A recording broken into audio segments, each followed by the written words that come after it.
चाकरी करईदेव बोली कही जो लोक ताको टंका देउछंती सेमाने कौनसी प्रकार न्यायी नुहंती तामाने सेमाने दुर्नीति को ही प्रोत्साहित करुछंती। तेणु एभली लोक ठकामी रे पड़ंतु नाही। आपण चाकरी करईदेव बोली जदि टंका दउछंती से दउ नाही परे आपण कांदुछंती।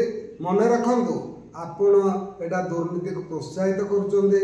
आपण नारे दरकार हेले मोटू चाकरी करदेव कही नेला इन कले सेटा गोटे अपराध से केस भी हो पार। मोर कहवा कथा जे आपण मैंने चाकरी करईदेव कही केबे टंका दिंतु ना। जदि कहीं करदेला आपन सुविधा करदेला आपन तापर खुशी होकर गोटे किसी दे पारती ता भी दवा उचित नुहे।